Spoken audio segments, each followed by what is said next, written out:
So Palantir stock just keeps on moving and grooving, guys. Cheers, by the way. I appreciate all of you for tuning in. As always, we hit another all-time high today at $73, and now we're down to what, $71.90, and we're still up 3% on the day in the midst of a red day for the stock market, which we'll talk about later in this video. So guys, we're going to run down the charts, break down what I'm looking to do, but first hit the like button, make sure to subscribe, and get your free stocks from Moo. Use that link down below, open up your account and fund it with at least $100.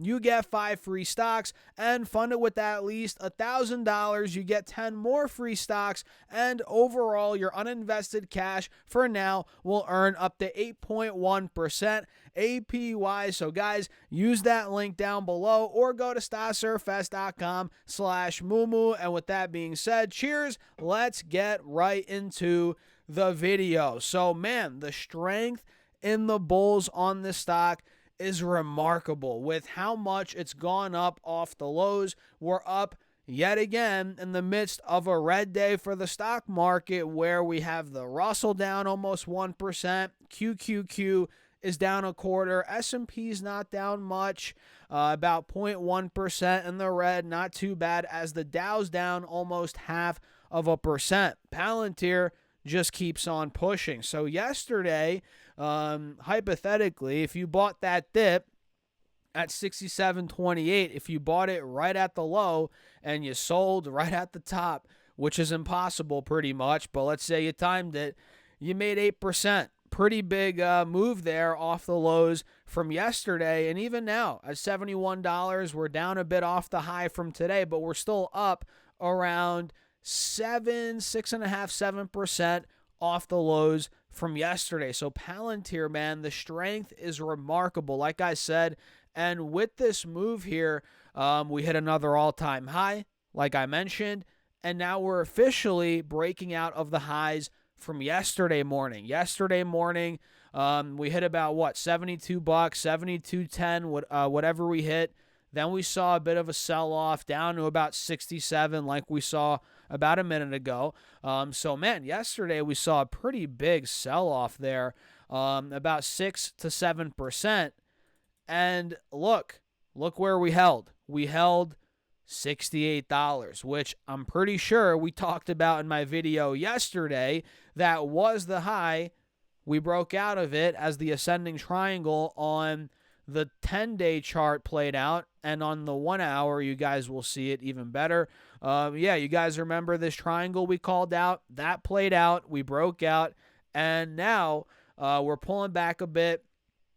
We tested that 68 level, old resistance, held it as support today. And again, now we're getting a pretty big bounce today. We held it yesterday, bouncing today. So that's a very good sign here overall for the bulls. And to make it better, we took out the highs from yesterday in the pre-market. So all signs right now, I know it might sound crazy, are pointing to more highs for Palantir. There's really nothing pointing to a sell-off right now. I mean, obviously it could happen out of the blue. We all know that. But we're not really seeing any signs of it quite yet. It looks like this thing, ran to about $65 3 weeks ago. It consolidated for a good 2 weeks. That's all it needed, and now we're starting to break out again. Again, as we're seeing this triangle play out, and now we're taking out the highs from yesterday. So, man, the bulls keep on going, and on the 4 hour, obviously, anybody could see this and be like, oh, it needs a pullback. I mean, there's been people saying that, since $40. And now we're at 72. So this is why you gotta, when it comes to stocks like Palantir, I've said this before. I said it weeks ago. I'll say it now. This reminds me of the move we saw in NVIDIA, right? Where everybody was like, oh, it's got to come down. It's got to, pull back. And the pullback never came. And the stock just took off. Revenues exploded. I think Palantir is going to see something similar over the next let's put it, 12, 18 months, 24 months. I think we're going to get something similar there, which clearly investors think the same. And maybe we do need a pullback. I don't know. We're not going to get into that debate overall. But clearly the trend is up. And with stocks like Palantir, man, I'm not selling, out of my position completely, because I've learned that lesson before. We've talked about that here on the channel before, where I've sold out of a stock to take a quick little profit, and then it ran up a lot more, and I wish I held it. And in this case, Palantir is one that, I mean, look, I'm in at 21 bucks. I doubled my money at 40. I could have easily sold at 40, but I held on, and here we are, 72 bucks. And I'm cool if it goes down to 50, 55. I'm cool with that. I'm still going to hold on. I might even add more. But the point is, I'm not going to sell out here, take a quick profit, and then miss out on the move that could come in the next 12, 18, 24 months as the company continues to grow. And I think the growth will accelerate. We'll see. But yeah, that's kind of the way I'm looking at this right now. I'm holding on tight. I think I'm up like 250% now, something like that. Let me double check. Yeah, more like 230, 240.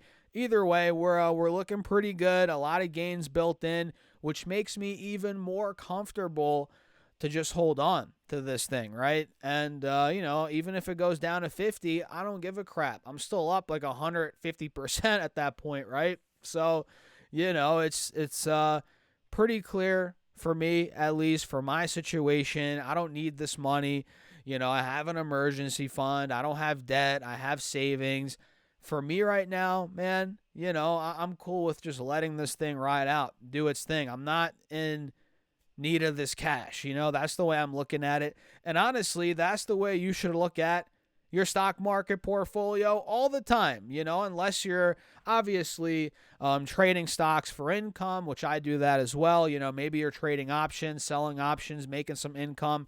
Obviously, okay, at that point, take some money out, you live off of it, you use it for your bills, whatever. But if you're not living off of your stocks, or if you're not using some of that for income, don't take the money out. Why are you taking money out of your account, right? You got to just keep on building it up, leave your money in there, and, let it rock and roll.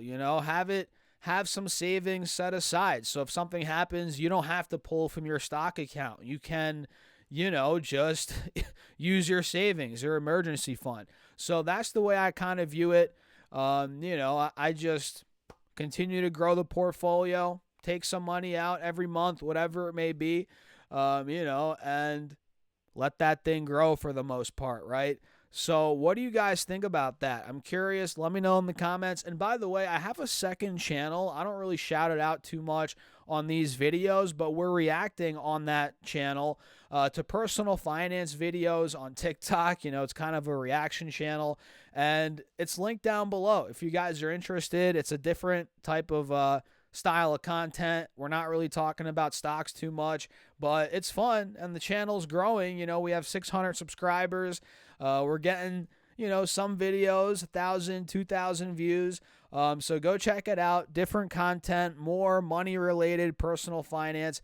That is linked right down below. It's Stas Surfes or Stas Talks Money, either one.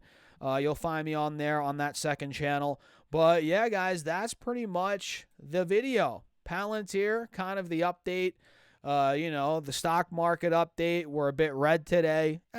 Not a big deal. I don't really care. So, yeah, we'll see how the rest of the day goes. We have about an hour and a half, 2.5 hours of trading from right now. So we'll see how it plays out. Hit the like button. Don't forget to subscribe and snag up those free stocks. Once you open up your account, fund it with at least $100, you get 5 free stocks. Fund it with at least $1,000, you get 10 more free stocks. And overall, your uninvested cash will earn up to 8.1% APY. So guys, use that link down below or go to stasurfest.com/mumu. And with that being said, cheers. I'll catch you guys in the next video.